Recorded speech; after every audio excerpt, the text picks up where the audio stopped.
Krishna, welcome to Shri creation.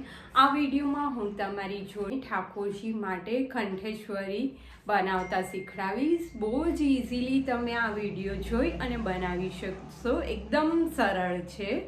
તો આ video first time watch કરતા હોય અને હજી સુધી મારી ચેનલને તમે સબસ્ક્રાઈબ ના કરી હોય તો જલ્દીથી સબસ્ક્રાઈબ કરી લેજો, જેથી કરીને તમે બી ઠાકોરજીના શૃંગાર જાતે જ મારા વિડીયોઝ જોઈ અને બનાવી શકો। અને હા, તમારી પાસે કોઈ ડિઝાઇન હોય તો એ બી મને તમે શેર કરી શકો। હું શ્યોર તમને એ ટાઈપનો વિડીયો બનાવી અને સમજાવવાની ટ્રાય કરીશ। ઇન્સ્ટાગ્રામની લિંક મેં ડિસ્ક્રિપ્શન બોક્સમાં મૂકેલી જ છે, તો તમે ઇન્સ્ટાગ્રામ પર મને ફોટો શેર કરી શકો કે તમારે કયા ટાઈપના શૃંગાર શીખવા છે।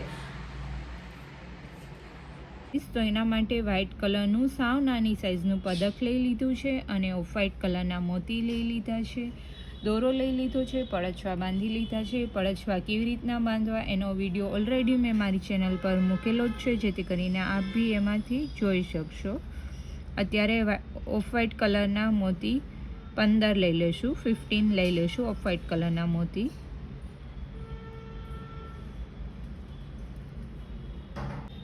મોતી લઈ લીધા પછી આ જે પેન્ડલ છે એને પોરવી લેશું અને પાછા આ સાઈડ બી 15 મોતી લઈ લેશું।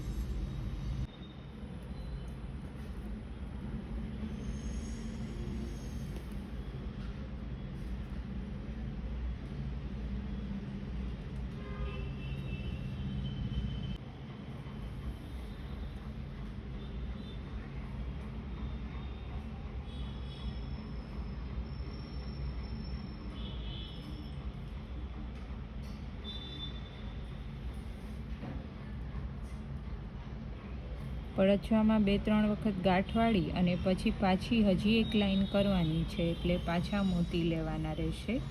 અત્યારે મારી પાસે સાવ નાની સાઈઝના મોતી છે, એટલે હું ફર્સ્ટ મોતીમાંથી નથી નીકળતી, પણ જો તમે મીડિયમ સાઈઝના મોતી લ્યો ને તો આ જે પડછવાની બાજુમાં જે ફર્સ્ટ મોતી હોય ને એમાંથી નીકળી જવાનું। અત્યારે મારી પાસે જે સાઈઝના મોતી છે એ બહુ નાની સાઈઝના મોતી છે, તો 2 વાર એમાંથી નીકળાય એવું નથી, એટલા માટે હું ડાયરેક્ટલી જ 15 મોતી લઈ લઉં છું। અને જો તમે એક સિંગલ મોતીમાંથી નીકળી અને મોતી લેવાનું સ્ટાર્ટ કરો ને તો 14 મોતી ટોટલ રહેવાના રહેશે, કેમ કે એક મોતીમાંથી ઓલરેડી તમે નીકળી ગયા હોય।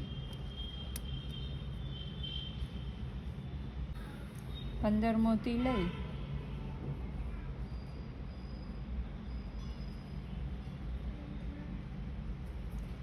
અને આમાં બી આપણે પડછવામાંથી 2-3 વાર નીકળી અને વધારાનો દોરો છે એને કટ કરી લેવાનો છે। પણ જો તમે આ સાઈડ બી મોતીમાંથી નીકળ્યા હોય ફર્સ્ટ મોતીમાં, તો આ બાજુ બી જે ફર્સ્ટ અથવા તો લાસ્ટ જે મોતી હોય પડછવા બાજુમાંથી એમાંથી નીકળી જવાનું। તો રેડી છે કંઠેશ્વરી, એકદમ ઇઝી। તો આપ બી આ ટ્રાય કરજો માલાજી, અને કમેન્ટ કરી અને મને જણાવજો તમને માલા કેવી લાગી। જય શ્રી કૃષ્ણ। તો વિડીયો કેવો લાગ્યો એ કમેન્ટ કરી અને જણાવજો। ફરી મળી નવા વિડીયો સાથે। જય શ્રી કૃષ્ણ।